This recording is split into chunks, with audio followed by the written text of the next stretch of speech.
Hello everyone and welcome to Sealynn Plays Our Lovely Escape.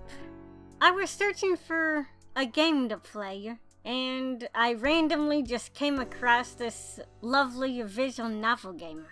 Now, I don't really know much about this game besides it being a visual novel. And it's actually been quite a while since I played a visual novel game on the channel, so I might as well give this game a shot. This is also a demo, by the way. I do not know when the full game will release, but for now that's unknown. But anyway, without further ado, let's start the game. Which gender would you like to play as? Female or male? Ooh. Well, obviously, I'm a female, so we'll do that. Please type your name below. Ooh, okay. Oh my god, I love the pink text. Or purple, I don't know, hard to tell, but it's pretty. Next.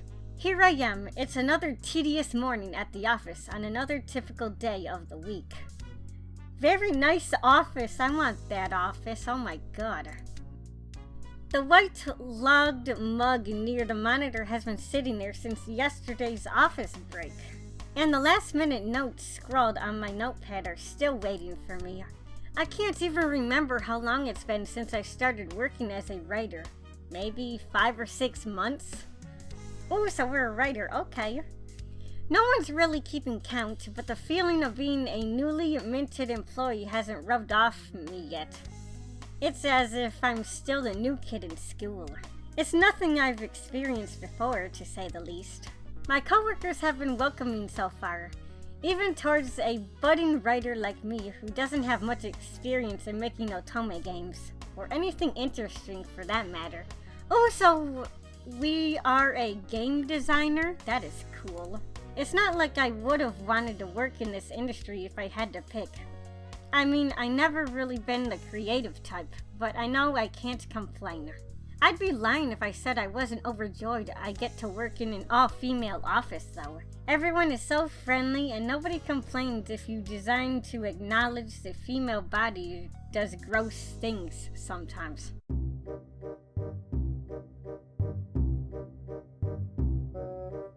Yeah, I can see that, yeah.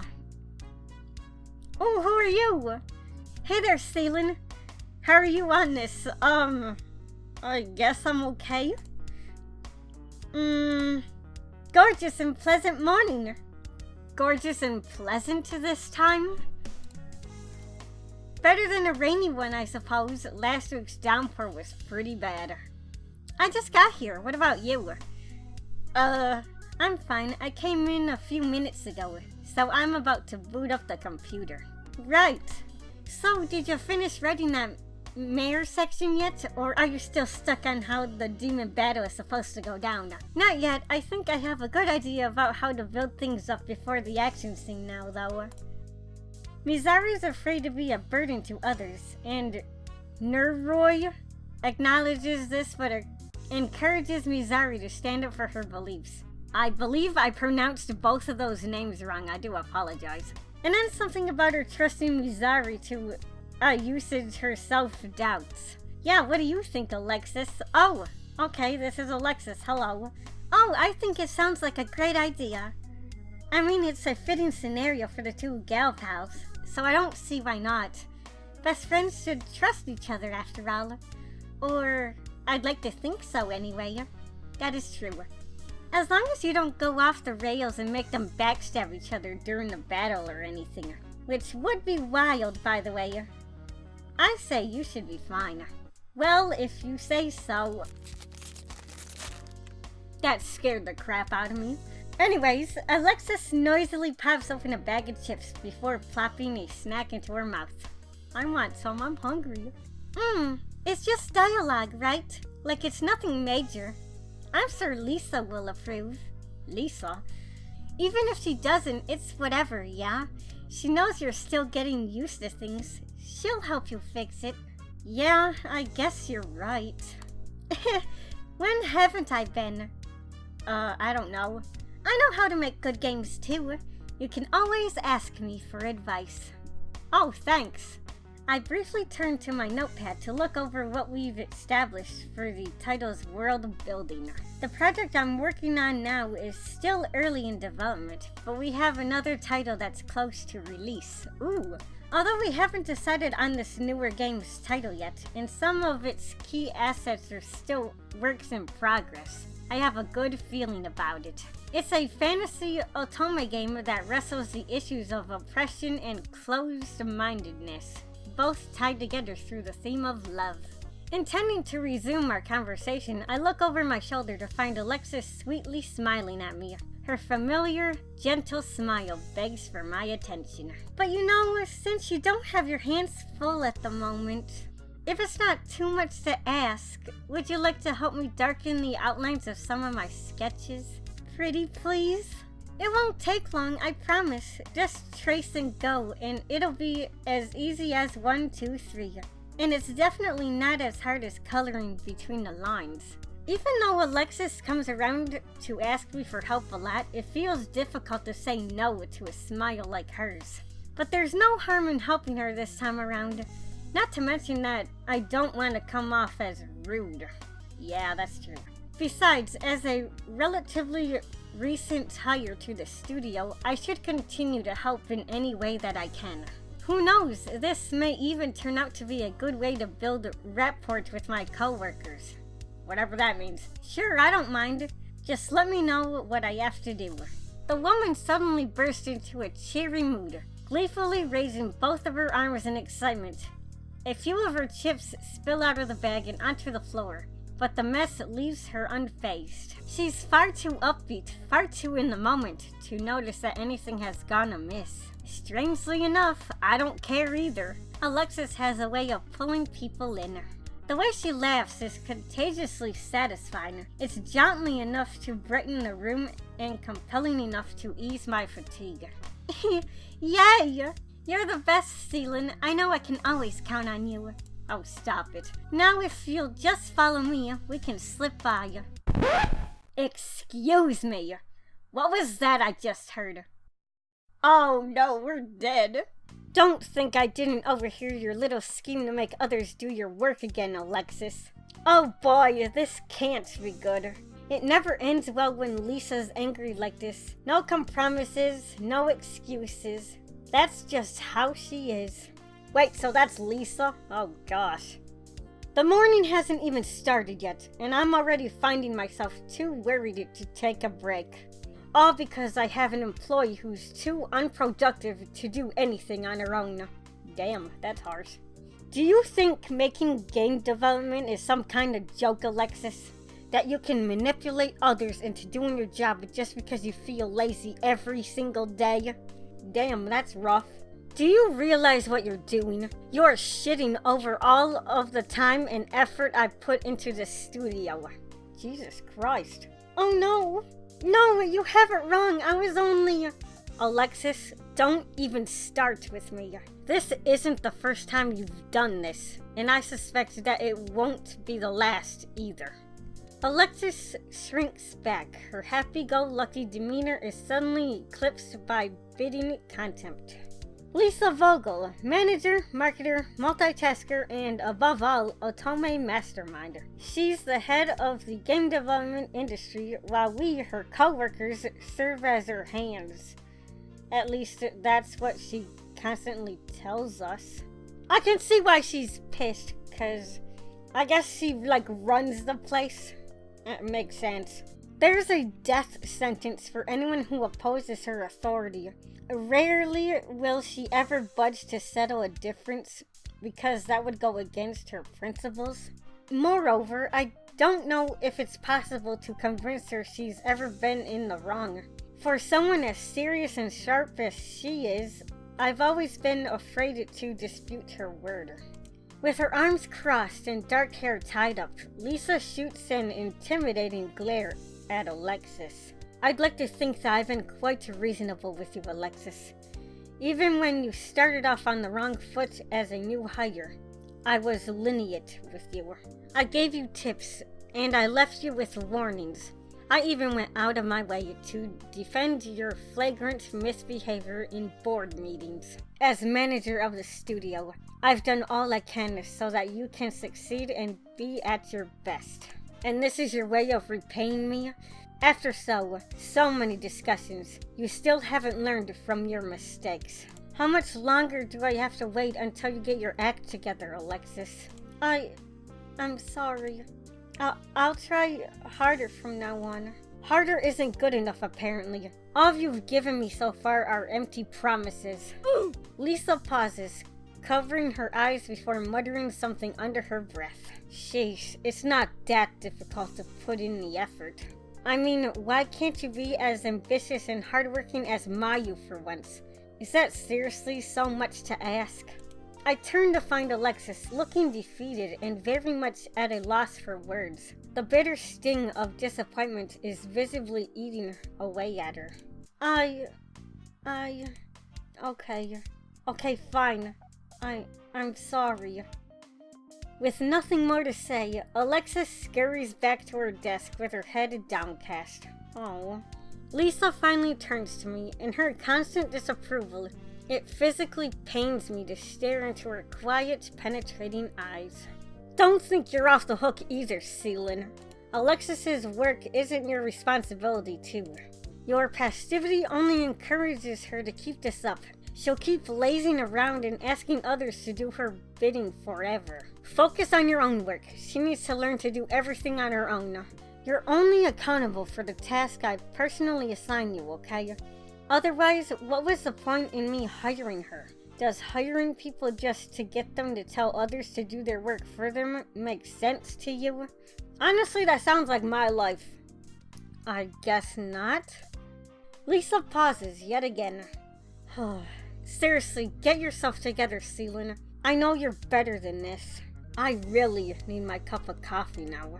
In her frustration, Lisa does a double take at the floor. Oh, and please clean this mess up. I know that it most likely came from Alexis, but keeping the office clean is everyone's responsibility. Thanks. I wordlessly nod in agreement, although I'm sometimes reluctant to admit it. I know Lisa is looking out for me too. Lisa briskly leaves my desk and heads towards the warm drink dispenser down the aisle. I grab a tissue out of the box and dump the potato chip crumbs into the trash bin. I feel bad for myself, but especially for Alexis, since I'm partly to blame for Lisa getting so angry. I should check on Alexis.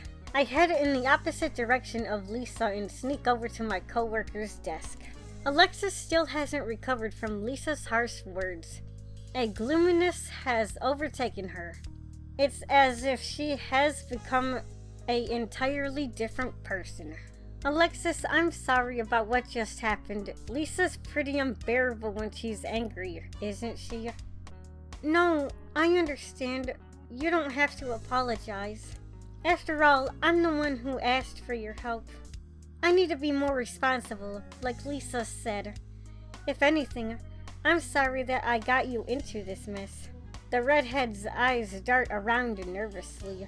It's kinda hard to explain, but let's just say that old habits don't die.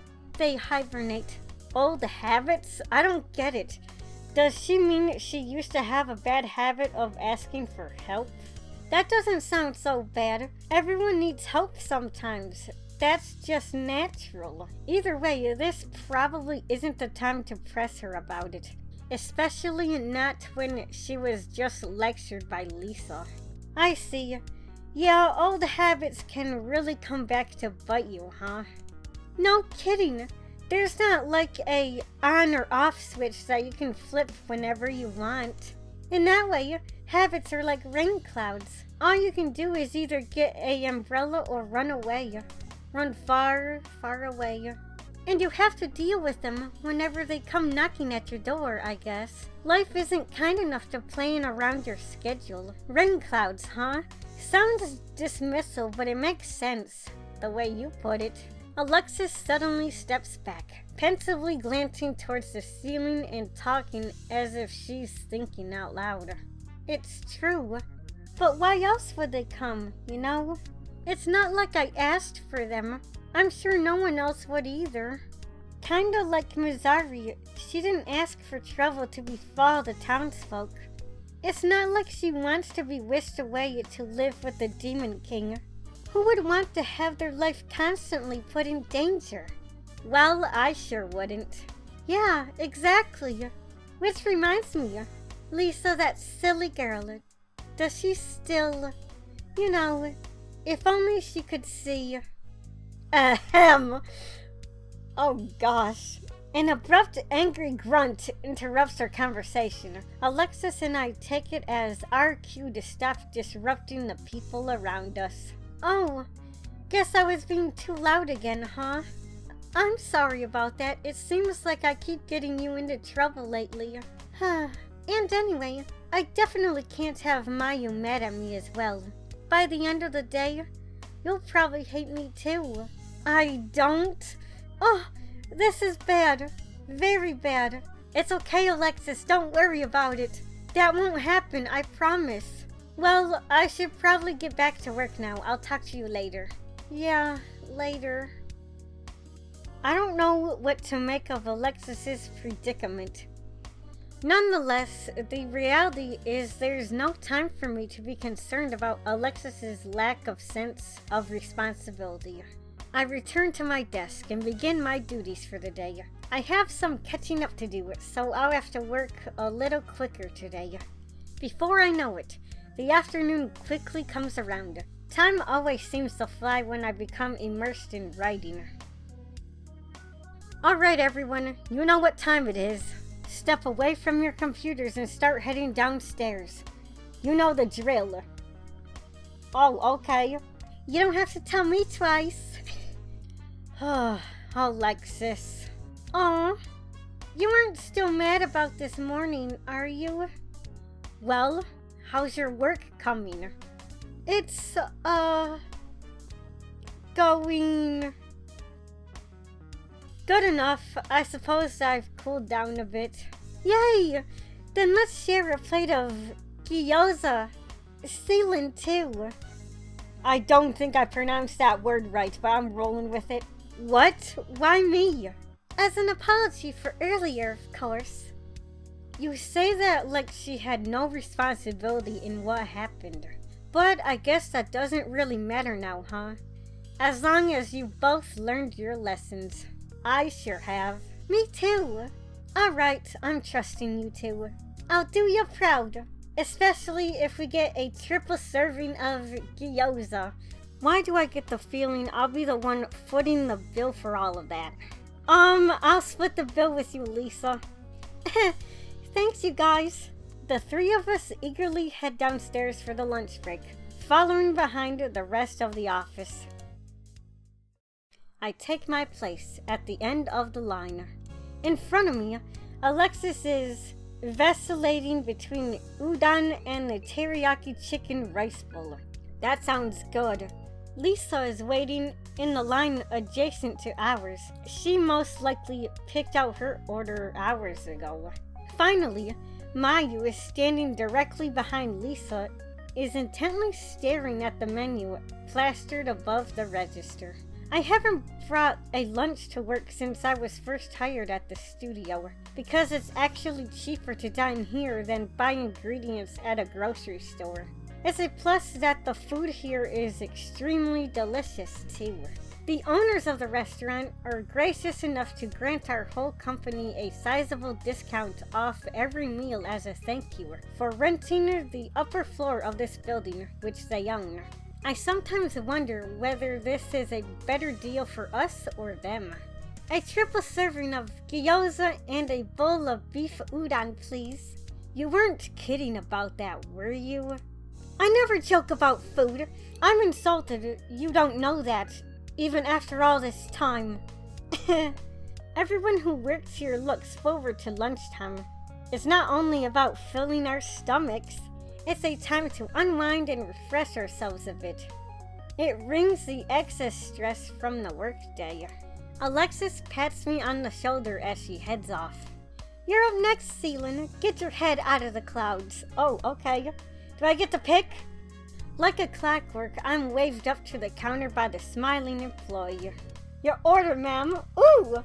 Yes! Oh gosh. Oh, let's see. We got spicy yuzu ramen, prawn tempura udon, chicken yakisoba, or spicy bulgogi, I think you pronounce that, I don't know.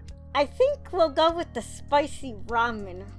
I briefly look over my shoulder and notice that everyone seems to be heading back upstairs. What? I'll have the spicy yuzu ramen to go. Sure, I'll have that ready for you as soon as possible. Sealynn, right? Right. After paying, I decided to wait near Mayu, who also seems to be waiting for her order. Her gaze is affixed to the tiled floor. She almost seems to be observing the many black business casual shoes that stand lined up. She doesn't seem to notice me standing next to her. On the other hand, she may be deliberately ignoring me. Mayu has always been a difficult person to read. In any case, I decide not to disturb her. After 20-some minutes, the waitress calls out 2 orders of yuzu ramen. Mayu and I simultaneously approach the counter to grab our orders. When our eyes meet, she looks at me perplexedly. Huh? Why are... The brunette fidgets around with her plastic bowl, awkwardly trying to get a firm hold on her meal. For whatever reason, she seems flustered today. After fumbling with the ramen for far too long, she pulls it against her chest and begins rushing towards the stairwell. On the way up, however, she manages to trip on her own 2 feet. The bowl flies out of her hands, clambering against the floor and spilling its contents in every which way. The ground is covered with citrus-scented goodness, and her skirt is peppered with the unfortunate bright red flecks of soup.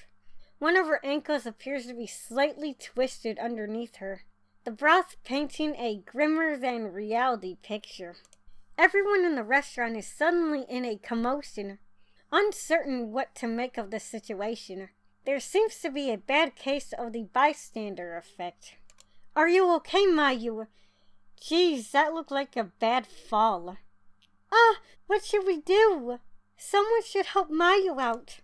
I don't waste any time. I volunteer myself for the task. My lunch can wait a bit longer. It's okay, guys. Go on ahead of us. I'll take care of this. Thank you, Sealynn. I'm glad to see you're such a stand-up person. Oh, you're welcome. Let me know as soon as you're back in the office. Come on, Alexis. You need to get straight back to work. Okay, if you say so, boss lady. I hope your ankle doesn't hurt too much, Mayu. The 2 women manage to safely travel past the soupy puddle as I rush to the scene and crouch to Mayu's level. With her knees bent, she leans against the weight of her own arm to hold herself off the floor. Here, I'll help you stand. I offer my hand, but the brunette only gives me an awkward blank stare. One might think I just said something outlandish. No, it's okay. I don't need your help, Sealynn. Are you sure? Yeah, thank you. I'm fine on my own. The woman starts to get up but swiftly stumbles over herself once more. I immediately hop to her side to prevent her from toppling over. Sorry. There's no need to apologize. Stuff happens. Not to me. You must live a pretty good life then, huh? With Mayu's arm hanging around my neck, we inch our way up the stairs as carefully as we can manage. After a while, I manage to get her safely to the office. Alright everyone, I think this will be a good spot to stop here. I've been recording for a while and my throat is going to give out. I really love this game so far. I can't wait to play more. But anyways guys, thank you all so much for watching. And I guess I will see you all next time in another Our Lovely Escape video. Or whatever I make next. Goodbye for now.